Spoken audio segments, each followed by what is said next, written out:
के जो भी फंक्शंस होते हैं उन्हें मैनेज किया जाता है और बाकमाल अंदाज में मैनेज किया जाता है। ये पिछले 10-12 दिन से भी यही अलहमरा आर्ट्स काउंसिल में हो रहा है। बहुत सारी महफिलें नात हो चुकी हैं। आप सल्लल्लाहु अलैहि वसल्लम के नामों के हवाले से नुमाइश का एहतमाम भी किया गया। बहुत सारे कवाल आ रहे हैं जो मुख्तलिफ महफिल समा का हिस्सा बन रहे हैं। और आज हम सब के खुशबख्ती कि आज हम सब यहाँ पर मौजूद हैं जहाँ पे महफिल समा बर्पा की जा रही है अलहमरा आर्ट्स काउंसिल की तरफ से। मेरा नाम रियाज खान है और अलहमरा आर्ट्स काउंसिल मुझे मौका देता रहता है आप लोगों के पास आने का, आप लोगों से बात करने का। पाकिस्तान टेलीविजन शनाख्त है, रेडियो शनाख्त है और उसके साथ साथ अलहमरा की मेहरबानी है कि आप लोगों से मिलने का मौका मिलता रहता है। आज की हमारी इस बस में हमारे मेहमान खास तशरीफ ला चुके हैं जनाब Ali Nawaz Malik, secretary information and culture. Sir thank you very much, आपका बहुत शुक्रिया कि आप हमारी आज की इस तकरीब का हिस्सा हैं। हमारे चेयरमैन अलहमरा आर्ट्स काउंसिल जिनको हम सब ने सुना और पूरी दुनिया में वो हमारी शनाख्त बनी, पाकिस्तान की शनाख्त बनी, जनाब कासिम अली शाह साहब भी आज की इस बस में मौजूद हैं। सर बहुत सारा शुक्रिया। और executive director Alhamra arts council जनाब तारिक महमूद चौधरी, आज के इस प्रोग्राम को उन्होंने ऑर्गेनाइज किया, उनकी टीम ने ऑर्गेनाइज किया।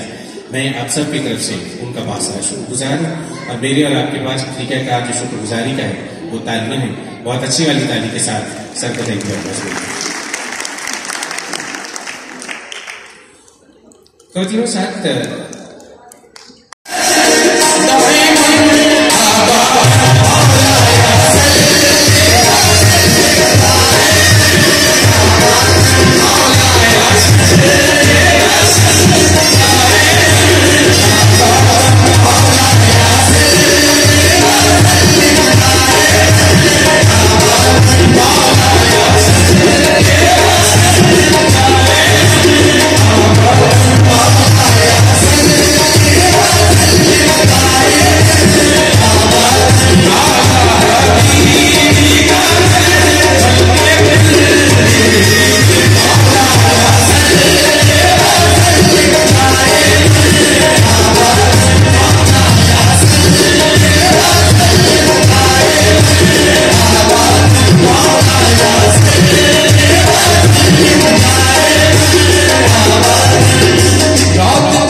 लेता है खुदा नाम मोहम्मद सल्लल्लाहु, क्या खूब है सच